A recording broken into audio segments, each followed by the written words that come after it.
హరికథను అసలే వినుకోకుండా దూరంగా పోతే పై జన్మలో అడవి పందిగా పుడతాడు. ప్రవచనం జరుగుతూ ఉండగా ఇతర వార్తలు మాట్లాడకూడదు, ఫోన్లు చూడకూడదు, చిన్నపిల్లలను లాలించరాదు, పరిహాసము మాట్లాడరాదు, నవ్వుకోకూడదు, పిసి పిసి మాట్లాడుకోకూడదు, స్త్రీలతో సంభాషించరాదు. కథాశ్రవణంలో ఉన్నవారు స్త్రీలను, రాజులను, మహాత్ములను విమర్శించరాదు. వాళ్ళని వీళ్ళని చూసుకోవటం, వీళ్ళని వాళ్ళని చూసుకోకూడదు, విమర్శన చేయకూడదు. శ్రోత సత్యాన్ని, శౌచాన్ని, దయను, మౌనాన్ని అంటే ముక్కుసూటితనాన్ని, వినయాన్ని, ఉదార గుణాన్ని అవలంబించాలి. అలాంటి వారికే కథాశ్రవణం ఫలితం లభిస్తుంది. తాంబూల నములుతూ కథ వినకూడదు. ప్రవచనం జరుగుతూ ఉండగా మధ్యలో లేచిపోరాదు.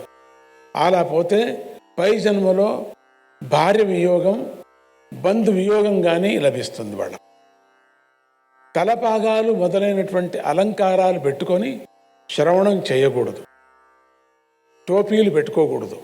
ఇక హరికథా శ్రవణం చేస్తుంటే విఘ్నం కలిగించిన వారికి ఎటువంటి ఘోర పాపం వస్తుందో వివరించేందుకోసం ఒక చిన్న యథార్థ కథను చెబుతాను, విను.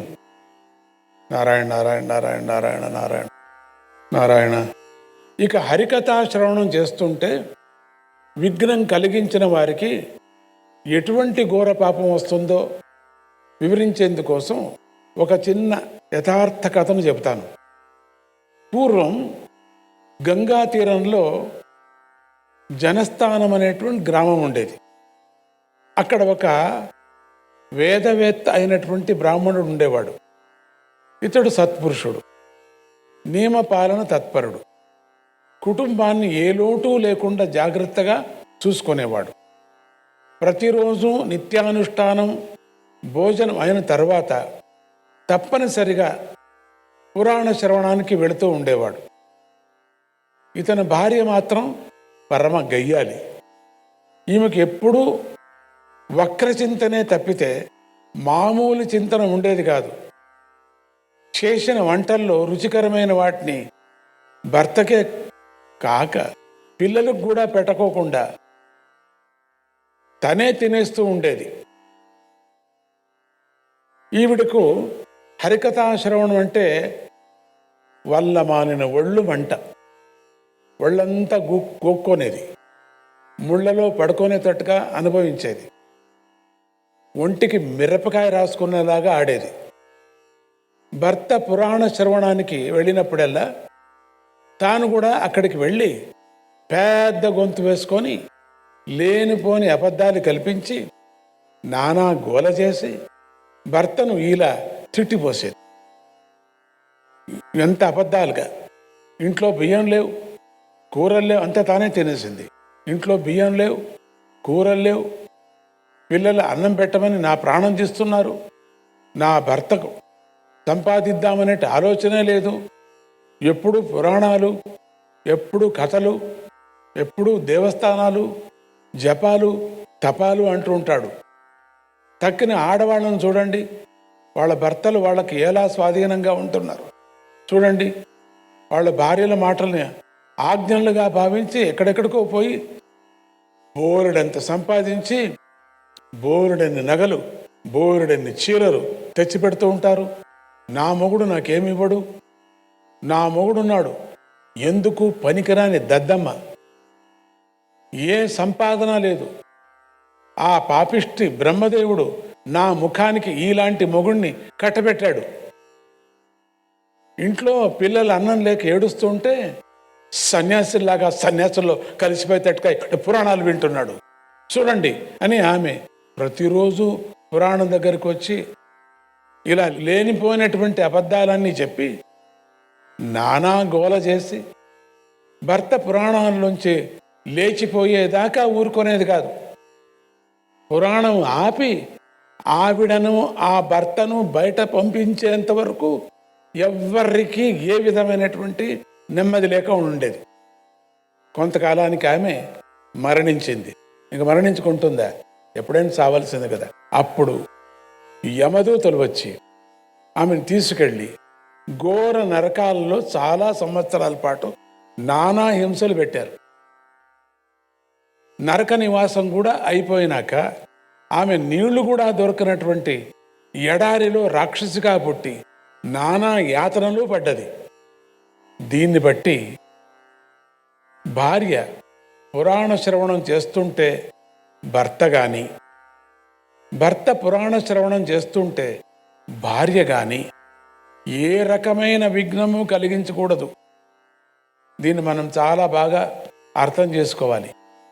అలా విఘ్నం కలిగించిన వారు పై జన్మలో కనీసంలో కనీసం దున్నపోతులాగానో, కొంగల్లాగానో, కొంగ పిల్లల్లాగానో, జలగల్లాగానో, పిల్లుల్లాగానో, తేళ్లులాగానో ఇలాంటి ఘోర జన్మలు ఎత్తుతారు. కనుక ఓ రాజా, హరికథా శ్రవణం చేసేవారికి, పురాణ శ్రవణం చేసేవారికి ఎవరూ కూడా విఘ్నం కలిగించకూడదు. పురాణ శ్రవణం శ్రద్ధగా చేస్తే దారిద్ర్యం పోతుంది, క్షయరోగం కూడా పోతుంది, పాపాలు పోతాయి, భాగ్యాలు సంతానం కూడా కలుగుతాయి. మోక్షం కావాలని వింటే మోక్షం కూడా లభిస్తుంది. కనుక అందరూ పురాణ శ్రవణం చేసే తీరాలి. ఇక హరివంశ శ్రవణం యొక్క ఉద్యాపన విధిని చెబుతాను విను. కేవలం నిష్కామంగాను మోక్షార్థంగాను హరివంశ శ్రవణం చేసేవారికి ఏ ఉద్యాపనాలు అక్కర్లేదు. భక్తితో వింటే చాలు. ఇవి ఏమీ అక్కర్లేదు, ఈ క్రమాలు ఏమీ అక్కర్లేదు. కేవలం భక్తితో వింటే చాలు. సకామంగా హరివంశ శ్రవణం చేసేవారు మాత్రము తమ శక్తికి తగ్గట్టుగా ఉద్యాపనం చేసుకోవాలి. విత్తశాఠ్యం చేయరాదు. అంటే ఉన్నవాడు పీనాసితనము చేయరాదు, లేనివాడు హెచ్చులకు పోరాదు.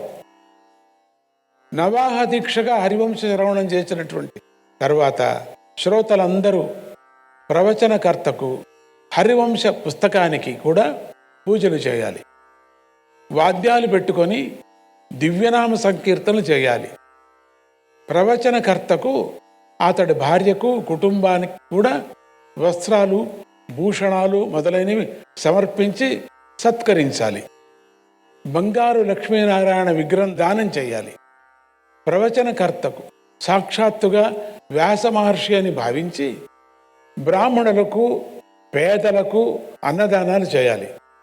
చేతనైన వారు ఇతర దానాలు కూడా చేయాలి. ఇలా చేస్తే మొదట బ్రహ్మలోకాన్ని, తర్వాత మోక్షాన్ని కూడా పొందుతారు. పాపాలు కలవారికి పాపాలు పోతాయి. హరివంశ పురాణాన్ని చేత్తో రాసి ఆ పుస్తకాన్ని దానం చేస్తే భూదాన ఫలం, రాజసూయ ఫలం, అశ్వమేధ యాగ ఫలం వస్తాయి. హరివంశ శ్రవణం వల్ల కూడా సర్వయజ్ఞ ఫలితం లభిస్తుంది. వాళ్ళ పితృదేవతలు తరిస్తారు. అసలు పూర్వపుణ్యం కలిసి వచ్చినప్పుడే భారతం వినాలనే కోరిక పుడుతుంది. ఆ పుణ్యం ఇంకా కలిసి వచ్చినప్పుడే హరివంశ శ్రవణం చేసే అదృష్టం కూడా పుడుతుంది. విధి విధాన ప్రకారంగా నవాహ వ్రతపూర్వకంగా హరివంశ శ్రవణం చేసిన వారికి సంతానము, ధనము, ఆరోగ్యము, ఆయస్సు, సౌభాగ్యము, సద్గుణాలు కూడా లభిస్తాయి. రాజా, హరివంశ శ్రవణం ప్రారంభంలో కొన్ని జపాలు, హోమాలు చేయాలని చెప్పాం కదా. అవన్నీ 9 రోజులు కూడా కొనసాగించాలి. 10వ రోజున హరివంశంలో ఉండే ప్రతి శ్లోకంతోనూ హోమం చేయాలి. అంత శక్తి లేకపోతే దానిలో 10వ వంతైనా చేయాలి. అందుకు కూడా శక్తి లేకపోతే గాయత్రీ మంత్రంతో హోమం చేయాలి. ఎందుకంటే నిజానికి ఈ హరివంశము గాయత్రీ స్వరూపం. గాయత్రి తత్వమే దీనిలో పరోక్షంగా ప్రతిపాదించబడుతూ ఉన్నది. ఈ హోమములో పాయసము, తేనె, నెయ్యి, నువ్వులు, అన్నము, సమిధులు మొదలైనవి హోమం చేయాలి.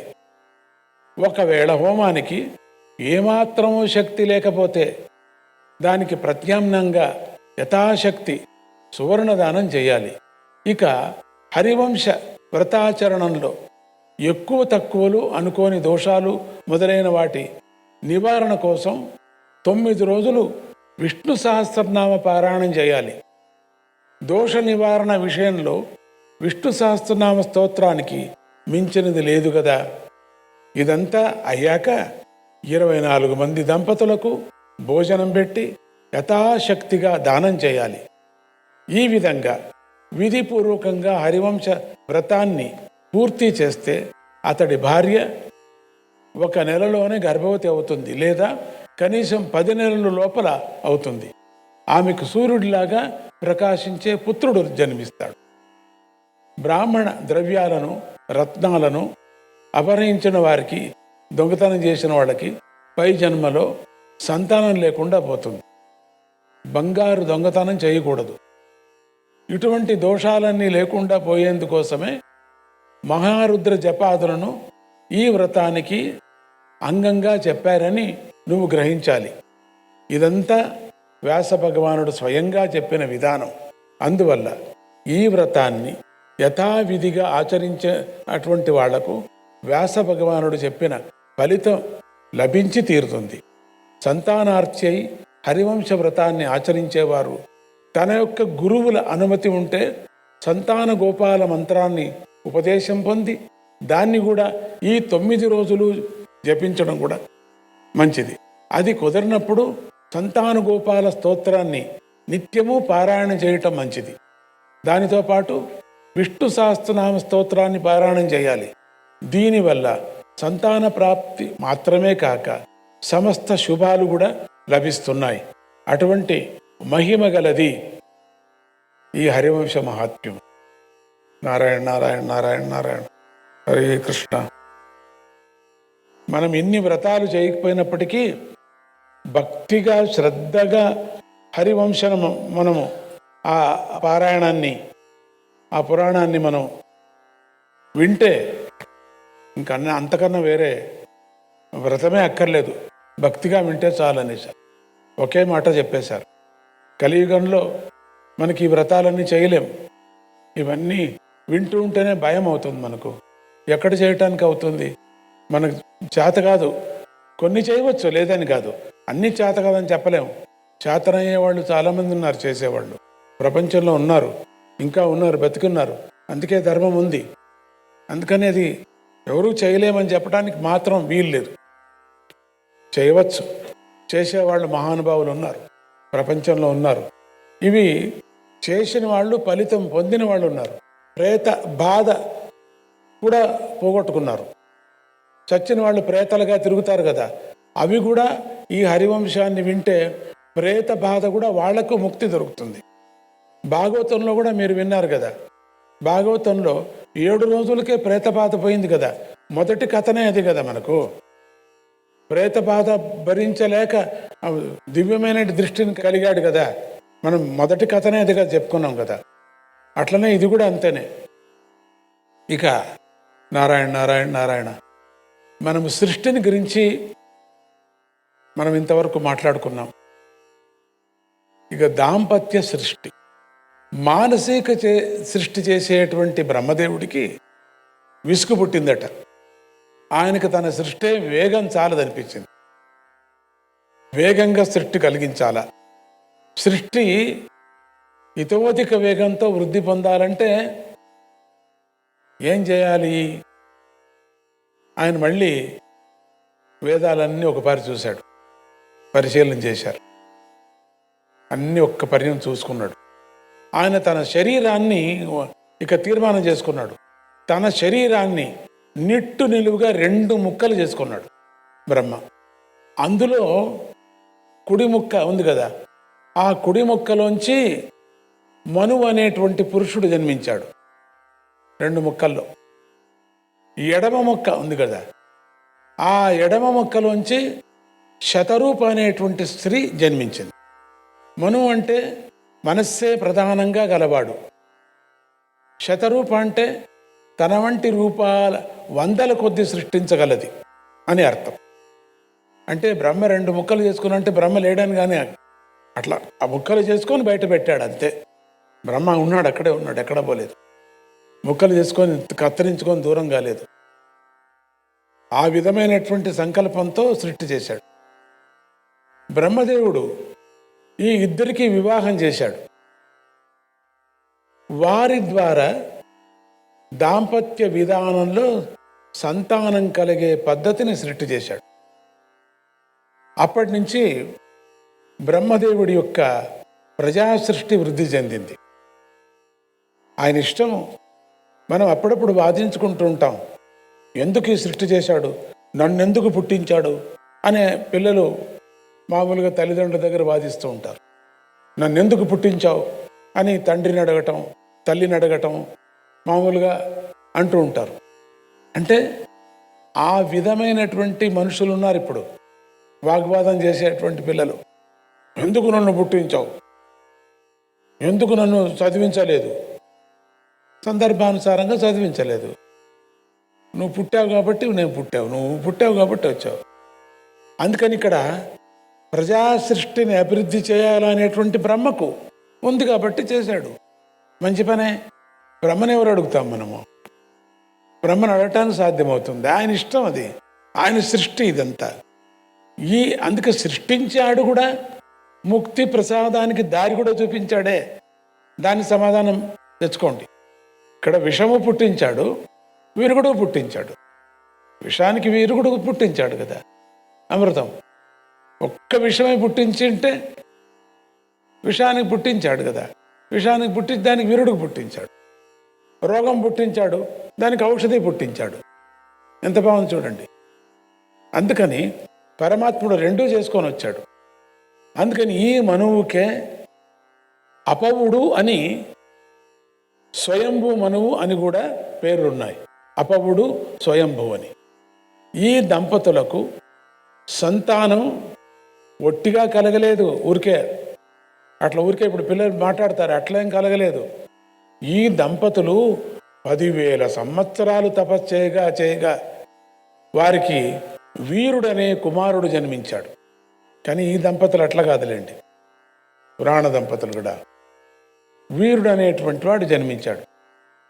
అందుచేత ఆది సృష్టిలోని జీవులు తపస్సే ప్రధానంగా కలవారని మనం గుర్తించాలి. మొట్టమొదట్లో ఆదిలో బ్రహ్మ ఆదిలో సృష్టించింది తపస్సు ప్రధానం. తపస్సుతోనే బ్రహ్మ కూడా తపమే అని వినపడింది కదా, ఆయన కూడా తప అని వినపడించింది. అందుకని తపస్సే ప్రధానం, ఇంకేదీ లేదు. అందువల్లే వీరి వంశాలు క్రమక్రమంగా పవిత్రంగా వృద్ధి చెందుతూ వచ్చాయి. అంత అద్భుతమైనటువంటి తపస్సు చేశారు వాళ్ళు. కానీ దైవయోగం చాలా పవిత్రమైనది, విచిత్రమైంది. ఇంతటి ఈ పవిత్రమైన వంశ పరంపరలో వేణుడు అనేటువంటి నాస్తిక క్రూర చక్రవర్తి జన్మించాడు. ఇది ప్రారంభమైంది, క్రూరత్వం ప్రారంభమైంది. ఈ వేణుడు తనే దేవుణ్ణి అని ప్రజలు వేరే దేవపూజలు కానీ యజ్ఞయాగాదులు కానీ ఏమీ చేయకూడదు, నన్నే పూజించాలా, రాజ్యమంతా అల్లకల్లోలం చేసేశాడు, నేనే దేవుణ్ణి అనేశాడు. ఆగడాలకు తట్టుకోలేక ఆ జనమందరూ సప్తర్షులంతటి వారు కూడా వాళ్ళంతా దిగి వచ్చి ఒక్క పర్యం వాళ్ళందరూ కూడా తమ యొక్క తపోబలముతో ఏం చేశారు?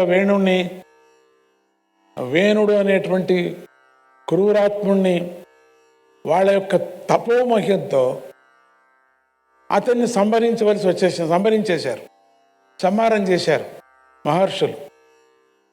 కానీ వేణుడికి సంతానం లేదు. నారాయణ నారాయణ, హరే కృష్ణ.